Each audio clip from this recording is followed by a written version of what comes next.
Well,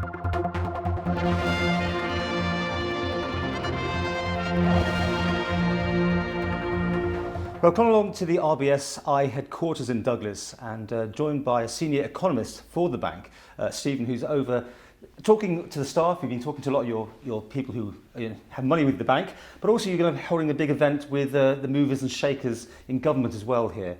What are you telling them? What can you say, being an economist, about not just the Isle of Man, but where we're all going, I suppose? Yeah. So what I want to talk about is I want to move on the debate from just focusing on the challenging outlook. I think most people now realise and accept that the outlook, particularly for the UK and for the Eurozone, is challenging. So I do want to move beyond that and actually talk more about, okay, if that's the case, what are the things that we as an economy, we as politicians need to do to kind of help secure medium and long-term growth, both for the economy and the standards of living for everybody. Well, I mean, people say the banks need to lend more. I mean, that's, what we always keep hearing, but they're not lending enough. But you being a bank person, will probably say opposite to that, are you? Well, so I think like the issue of bank lending is obviously one that gets kind of a lot of headlines. But we now have a loan to deposit ratio of 1. So in the run up to the crisis, our assets, our loans, were about 1.5 times what our deposits were. That was proved to be unsustainable. We needed to bring that down, but we now have a loan to deposit ratio of around 1. Now it's important and imperative from a commercial sense that we then lend, because it's uncommercial for us to have more in terms of liabilities or deposits than we have in assets. So we are lending, and we want to lend, and we understand the importance of lending to the economy, but we just want to lend for a medium, long-term, sustainable kind of lending, rather than some of the more frothy stuff that was taking place prior to the crisis. How does the Isle of Man fit into the big picture these days? Is it still an important place to do business as a bank and just in general for finance? Yeah, certainly. So the bank is committed to kind of offshore finance or IFCs, and that will continue to remain like the case. It offers products and expertise to our clients.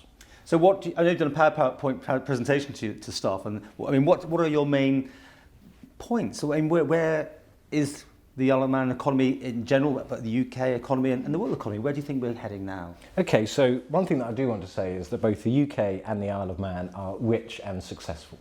Really? Yeah. Rich and successful? Yes. In the kind of league tables of countries, we are at the top, in terms of GDP, in terms of GDP per capita. And particularly for the Isle of Man. So the Isle of Man now has a GDP per capita which is double that of the UK. But I would argue that is actually, looking at the UK as a comparator, is slightly misleading, because the UK itself has lots of inter-regional kind of differences in terms of its GDP per capita or standard of living. And actually a much closer comparator in terms of GDP per head is London. Both London and the Isle of Man have a GDP per head of around £40,000 a year. That's an average, obviously. That's a lot of people that are earning a lot of money, but I mean, the general person in the street may not agree with you that we're on the same level as London, but that's what it is? Yeah, and actually kind of looking at the statistics that are available from the Isle of Man Treasury, actually the Isle of Man is slightly more equal than the UK. So both in terms of median income for the household, but also if you look at the share of total income, let's say by the bottom 90%, or the flip side of that, the top 10%. So the top 10% actually hold slightly less of total income in the Isle of Man than they do in the UK. Looking ahead, finally, is the situation, the worst of it, behind us, do you think? I think there are still some enormous challenges ahead. I think, and I hope, that the worst is behind us. Certainly in terms of the Eurozone, the European central banks promise to do whatever it takes, and offering kind of outright money transactions has done an awful lot to stabilise the financial system. But there are still, I would say, underlying economic and medium-term and long-term problems. I think one of the most crucial, and will become increasingly crucial, is long-term unemployment within the Eurozone. It is reaching very high levels at the moment. And that does and will affect medium to long-term growth for many countries.